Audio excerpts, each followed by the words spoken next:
Mr. President, a while ago, Senator Trillanes presented some bank accounts on the screen. And because of that, you stated that you are willing to sign a waiver. Tama po ba yung pagkarinig ko, Mr. President? Yes. Yes, sir. Thank you. I would like also to inform you, Mr. President, that kung namang problema po kayo dun sa pamasahe po ninyo, pagpunta sa hearing na ito, I have told the chairman na pwede namang yung gobyerno ang mag-spend para sa inyo. Salamat, Under sir. our rules, Mr. President. That would be hindi naman great, but that would be saving. Tatlong pamalengke yan. Apat. Yes, Mr. President. Totoo rin po ba yung pagkarinig ko kanina, Mr. President, that you would volunteer to go to the ICC and have yourself be investigated, Yes, sir. provided funds will be... Yes, sir. Baka magkatotoo po yun, Mr. President. May magbibigay ng pera eh. Sir, mas mabuti yan, sir. Makapasyal ako. Wala man talaga sila makuha sa akin. Thank you, Mr. President. Now, pero dun sa statement po nyo kanina, I don't think you would want to volunteer simply because you wouldn't want persons who are colored white to judge you. Tama rin po ba yung pagkarinig ko? No, I'm I'm a public official, sir. So, I am open to public scrutiny and public judgment. Official ho ako ng gobyerno. Yes, Mr. President. Pero narinig ko po kanina na dun sa pagtatanong ng isang kasamahan ko na you wouldn't want to be judged by white persons. You would rather want to be judged by Filipinos, your fellow Filipinos. Yes, sir. Hindi ko... when it comes to the dispensation of justice, hindi ko... I do not have the respect and the whatever sa mga puti. They have always looked upon us as inferior ever since. That has not changed over time, many years. I would rather that I be heard, I be prosecuted by a Filipino, heard by a judge, sentenced, then I can appeal, then if it is affirmed, then I can go to the Supreme Court, and the Supreme Court says that I go to jail, wala namang death penalty ngayon, I would willingly go to prison.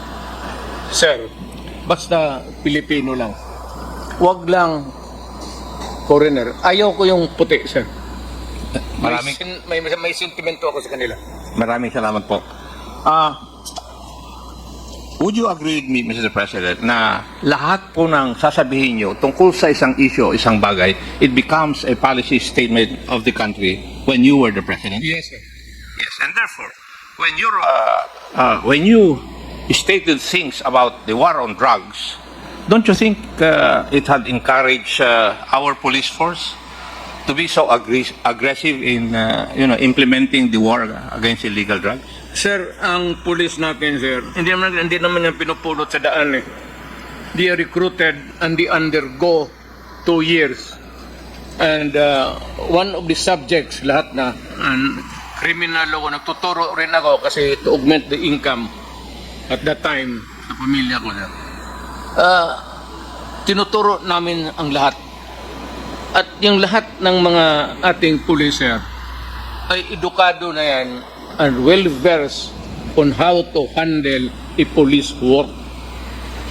So, bago sila magsabi na binugbog ng pulis o ganon, titignan mo muna, sir, kasi ang pulis, usually, hindi kagaya ng ibang civilian, kung may gulo, they can stay away. A policeman, whatever is there, a quarrel or anumang gulo, has to go there and confront what's happening and to pacify and make an arrest if need be and bring them. And sometimes hindi mo madala yan, sir, basta-basta lang mahila mo, minsan lumalaban. kaya nabubugbog. Kaya pagkatapos niyan, ang labas, ang pulis ang nabubugbog. Talagang, yung mga lasing, hindi mo mahila yan sa mga restuhin. Walang pulis-pulis dito. Di pa ka ganon, talagang mabugbog ka ng pulis. Tama naman. Because you have to overcome the resistance in order to make the arrest. Otherwise, inutil ka na pulis. Thank you, Mr. President. Yun pong, yung statement po ninyo na you take full legal responsibility for the acts of the members of the police force. I've heard that so many times. Wala akong choice, sir. If you're a mayor, napakaduwag mo naman kung if you shy away from your responsibility because you are supposed to be giving the direction. Ang pulis po, nagtatrabaho lang yan. So ang pulis, pag sinabi mo, pumunta ka dyan sa mga lasinggero na yan, and always there is a resistance, a quarrel, eventually there will be a confrontation. At hindi natin maiwasan, sir, ang kaso. Kaya ako naawa, kasi alam mo noon, sir, pag ang pulis napailan ng kaso, on that day, wala nang sweldo. Suspended na ang sweldo. Pati yung mga anak. Kaya ako pro-police talaga. Marami po At noon salamat. kong fiscal ako, pro-police talaga ako.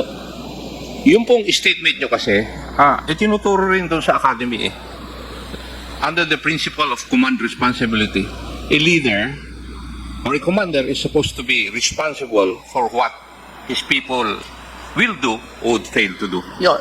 Basically, it's Pursuant- basically the same doon sa sinasabi ko. Pursuant to what they have learned from you. Yes. Yes. Yun po yung... But, Yes. tinuturo din po sa amin sa academy na kung ganun po ang sabi ng commander, the commander is responsible, pero ang responsibility lang niya for those legal acts to be committed by the members of his unit. Yes, Hindi sir. kagaya po ng sinasabi ngayon, nakikita po natin nangyayari, meron kayong policy statement regarding the war on drugs, tapos hindi naman po nila in-implement ng tama. Why? Because according to our investigations, they have committed crimes in order to fulfill their mandate.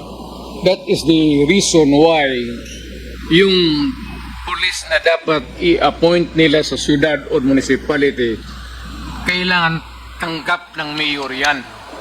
O baski na kaibigan ng mayor yan, okay na yan. Because there will be a smooth, orderly administration of law and order. Pagka nagka-bikil yan dalawa, sir, mahirap masyado. Lalo na kung ang chief of police gusto rin magpa-salida, may use my for lack of yan ang minsan nagkakagulo. That's why there's always a friction. That's why magbuti yung batas na ang mayor talaga ang mamili. Why? Because the mayor is the elected leader of the community, not the police chief. So, hanggang guidance lang. Ngayon, kung illegal lang, maraming yun, sir. Illegal, maraming kung ano-anong mga sugal, then he can always report to the provincial commander. And kung hindi na talaga niya makaya, sabihin nila na, sir, i-relieve mo na lang ako, but he can make a report, copy furnish, lahat, including the president. Importante yan, sir, kung may complaint ka, the office of the president ang pag-report. Ako noon, pagka kailangan may office of the president talaga yan. Kasi pag nakita ko yan, lahat binabasa ko sa gabi. Pag nakita ko yung then that night, tinatawagan ko kung sinong secretary inun. So, let's make it clear, Mr. President. You take full responsibility for the acts of your police force, but you are not responsible for the individual acts which would constitute a crime. Sir, bago ito sila na pulis, nag-aral ito ng academy ng 2 years. Of what purpose would have been or it would be, kung walang natutunan ito sa basic criminal law, criminal procedure, ako doon sa amin, ako ang natuturo mismo eh. And not because of the money now, but because I want to share my knowledge with the police so that we can have a better police force. Noon, sir, gidaginot ko yan. Ano ang daginot sa Tagalog? Unfortunately, Mr. Kasi President, kailangan ko ng pera. unfortunately, Mr. President, some did not learn maybe from your teachings. That's why, We have the terms kalawag. opo. Money, sir. Basta dyan sa police nagkalit-silit, sir. It's always money. Or, dalawa yan, sir. May pangalawang asawa yung mga gago o may sugalan dyan, ano. Pero whichever, yung first na dalawang asawa, hindi masyado ko ang magdikdik niyan kaya marami tayong may kasalanan ng ganun. Maybe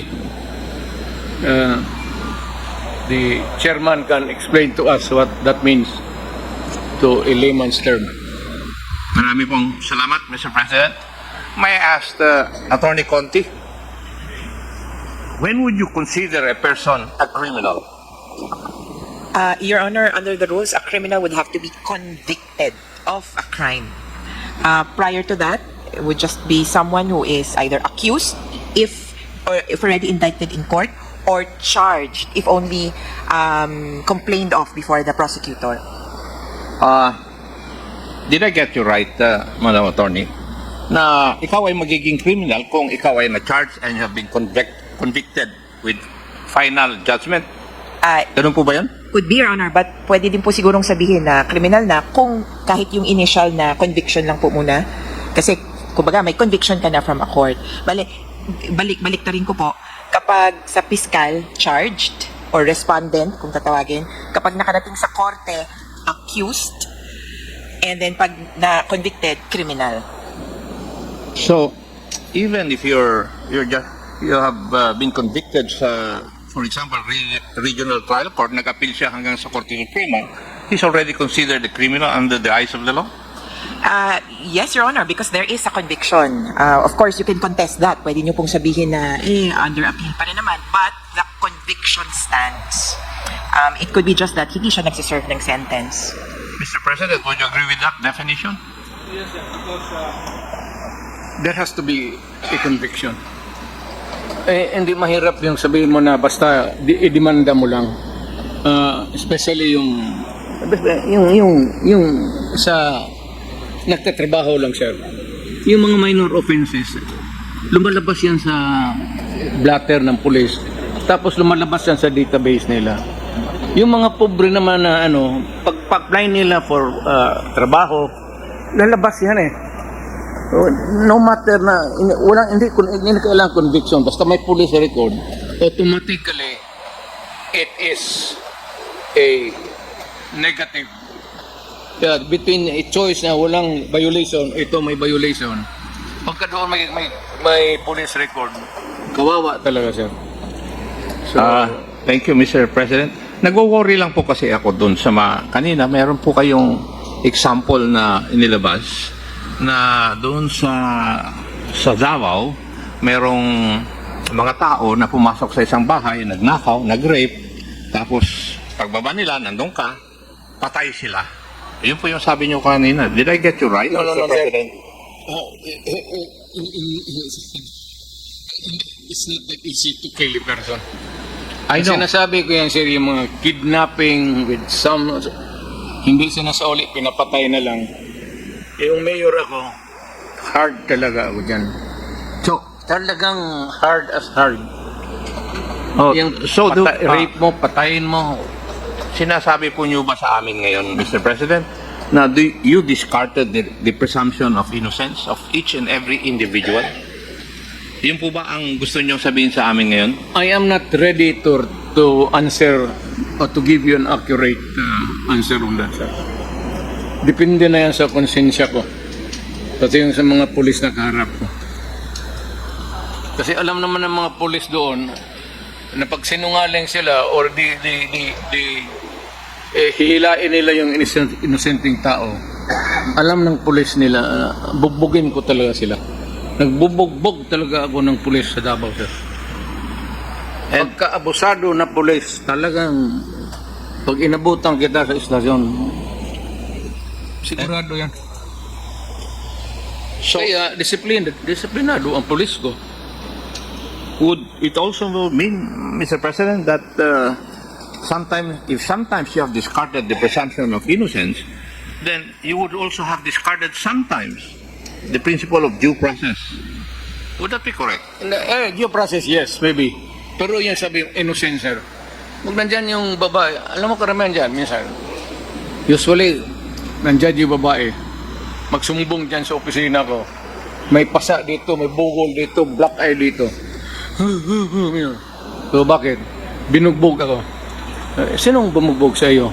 Yung pulis dyan sa Talumo. Sino? Sabi ko yung Bongo, yung senator, tawagin mo. O pagdating doon sa opisina, tawagin ko yung asawa. O manood ka.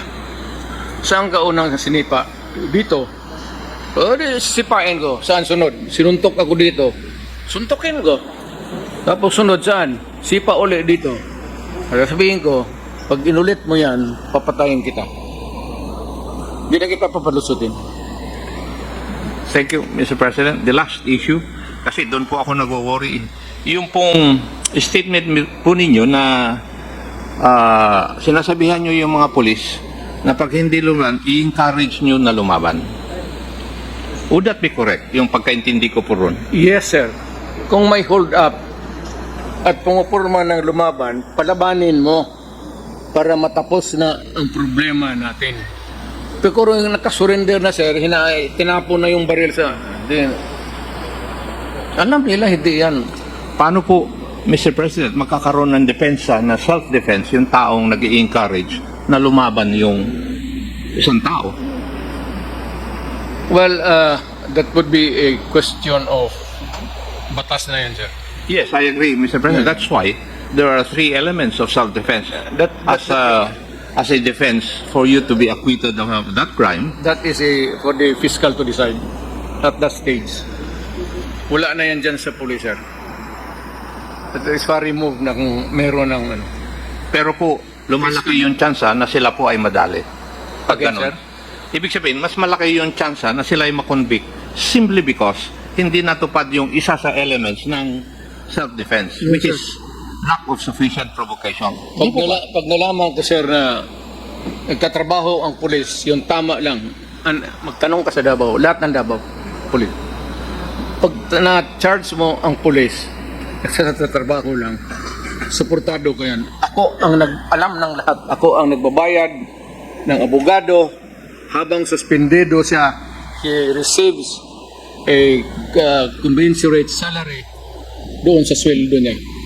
At tinutulungan ko. If it is in the fulfillment of duty. Pero kung abusado na pulis, sir, magkaka-enkwentro talaga tayo. Yan ang sabi ko sa kanila, iwasan mo kasi hindi ko kaya talaga papalusutin.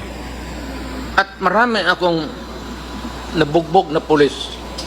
Hindi na ngayon, sir, matanda na ako. Nung mayor pa ako, yung batuta nila mismo yan, gamitin ko batuta sa kanila. Saan batuta ninyo? Kaya pag nanagdating ako, may kasalanan yung gagong yan, tinatapon nila yung batuta kasi alam ko gagamitin ko sa kanila. That's the only way to, hindi mo makiusap ang pulis. Hoy, pulis, alam mo, may batas. Hindi kayo dupapit ng ganun, ha? Huwag ka kayong pumasok kasi bawal yan. Professor ako eh. Professor ako ng academy. Itong mga to, katagal ko ang fiscal year. Fiscal ako for 9 years. Alam ko yung asta ng lahat. Yung hold-upper, yung pulis, yung gagong pulis, yung mabait na pulis. Yung mababait na pulis na papasubo, suportado ko rin yan sila. Talagang to the hilt.